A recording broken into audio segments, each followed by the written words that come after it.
My name is Amy Hibberd. I've been a real estate broker in Florida since 1985. 35 years. I got my real estate license in Key West, Florida during the cocaine 80s. In 1985, I had just had a baby.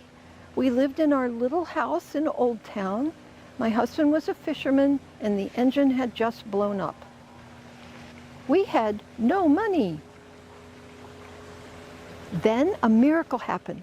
I got my brand new shiny real estate license in the mail. And I said, "Look, honey, I have my real estate license." And he said, "I know somebody." I said, "What do you mean?" "I know somebody, he got to sell his house. You go talk to Tony, he take care of you." So I went to the coffee shop where everybody went in the morning and I talked to Tony. Tony, oh my goodness, owned about a half a block down on Duval Street. It had 4 apartments and 2 commercial units. It was a big deal. It was my first listing. I had no clue. So I went home, I told my husband, I got it listed. He said, "Okay, I know somebody." Turns out, one of the people involved in import-export needed to take some money to the laundromat. He said, "Papito, he got to take some money to the laundromat." Next morning, I went to the coffee shop. I told Papito, "You got to take some money to the laundromat. Here's a good place to go." He said, "Okay, I take it." I didn't even know how to write it up. So I went to my broker and I said, "Papito is buying this from Tony." He said, "Okay, I'll help you." He wrote it on a piece of paper that was 10 pages long, not 30, 10. And all of a sudden, a week later, I had my first closing. I had never been away from my baby before. My baby, I nursed my baby. I didn't know what to do.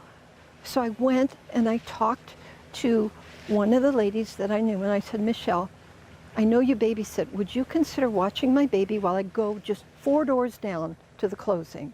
It's only going to take probably an hour." She said, "Sure." "What are you going to pay me? You going to pay me some mud bugs?" She was from Texas. Do you know what a mud bug is? It's a Florida lobster. My husband was a lobster fisherman, so I said I could take care of her. I could take care of her and her cousins and everybody she knew if she would just take my baby, my precious little breastfed baby. She said, "I got this covered. Don't worry about a thing." Right. So closing day came. I went to the attorneys up the stairs and there was Papito and there was a man with sunglasses on. They called him the Colombian. Okay, I guess he didn't have a name. And my broker's wife was there, and Tony was there, and the attorney, and some of the girls. So there was all this paperwork on the table. And right then, who knew? Evidently in Cuba, when you sell something, you take the water heaters with you because they used to come from Russia and they were very expensive and hard to get. You had to wait 6 months to get a water heater. So he took all the water heaters. Papito did not take kindly to this. He said something in Spanish to Tony. Tony jumped up and drew a gun. Papito drew a gun, and the man in the sunglasses really drew a much, much bigger gun. I was surprised. I didn't know they came that big. And I'm thinking, oh no, because what I wanted to do was have enough money to fix my husband's boat engine. My broker's wife, she said, "This is the part where it's going to get bad. You, come with me." She's pulling on my hair. She made me go under the table. I'm under the table on my hands and knees, and she's saying, "Now you know, you stay down here." I said, I can't, I need the money. They're yelling in Spanish. I don't speak Spanish. She said, "They're not saying anything good." Because she spoke a lot of Spanish. She's from Cuba. She wouldn't let go of my hair, but my hair used to be really long. So I got my nose up over the edge of that table and I said, gentlemen, I can fix this. Out of respect, clearly nothing else, they looked at me and said, Gaius? I said, it's only a bunch of used water heaters. We can get them. It will be okay. I promise it's going to be all right.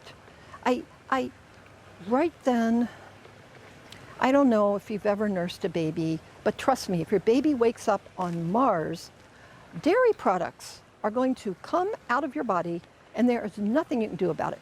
I had hooked myself over the edge of the table. She still got me by the hair. And I'm trying to talk to them, and all of a sudden, it was awful, all over the contract. Signatures were starting to float in my dairy products. I was so embarrassed. Papito's wife was in the birthing class with us. He had just had a baby. He knew what was going on. He took one look at me and he muttered something in Spanish to the man in the sunglasses with the handcuffs and the big suitcase. And that man nodded his head and disappeared. Meanwhile, I'm saying, don't worry about a thing. I got this. We can get the water heaters. And then about 2 minutes later, I hear the unmistakable wail of my baby. I mean, you know your baby's wail. Pictures were shaking on the walls. That's how loud he was screaming. And I hear Michelle. Michelle's the babysitter. She's saying, my husband is going to have something to say to you. I ain't going nowhere with some gun thug. And they came up the stairs and I said, just shh, Michelle, stop talking. Give me my baby. So she gave me my baby and I stuffed him up under my shirt. And it was quiet. And Papito and Tony shook hands and it closed. And I paid off everything. I paid off the house, I paid off the truck, and I fixed the boat engine. And that was 1985. And that, ladies and gentlemen, is why I love real estate. Thank you.